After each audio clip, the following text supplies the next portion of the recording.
Ah, pasok ko na. Yung dating dinaanan natin, daw maliit.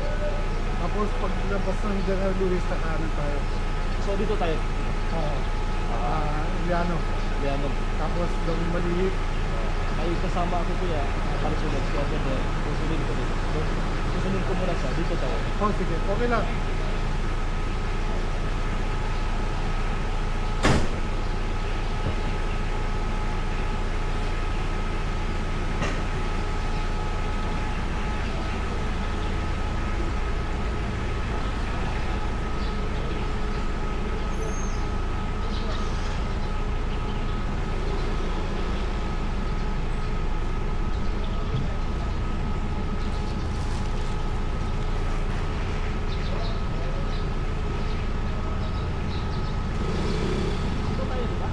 Sundan muna kita.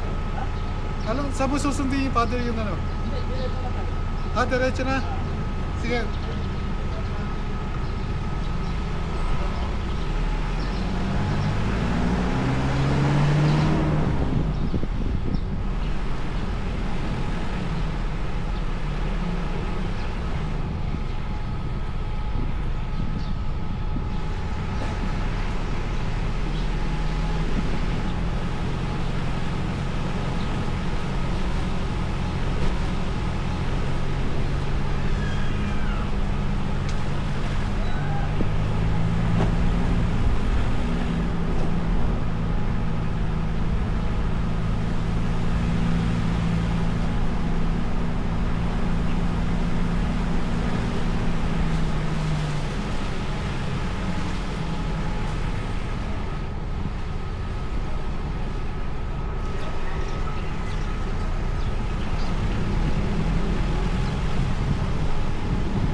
Wala siyang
Sa ngalan ng Ama at ng Anak at ng Espiritu Santo.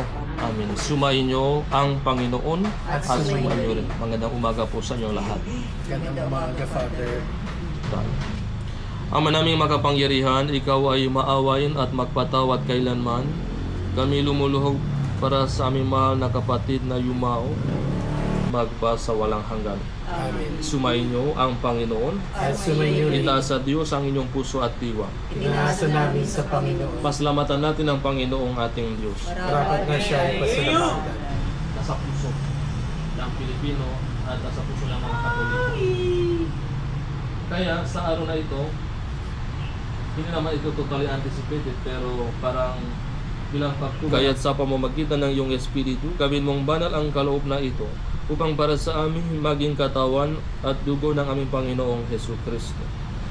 Bago niya pinagtiis ang kusang loob na maging handog, hinawa kanyang tinapay, pinasalamatan kanya, pinaghatihati niya iyon, iniabot sa kanyang mga alagad at sinabi, tanggapin ninyong lahat ito at kanin, ito ang aking katawan na ihahandog para sa inyo.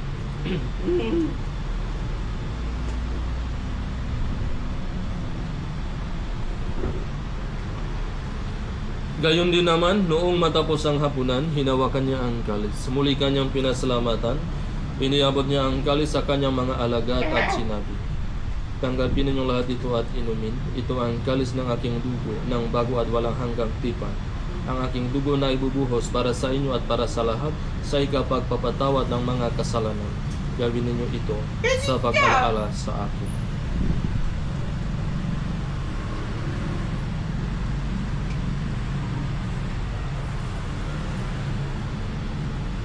Ipagmunyi natin ang misteryo ng pananampalataya. Si Kristo na matay, si Kristo na buhay, si Kristo ay babalik sa wakas ng panahon.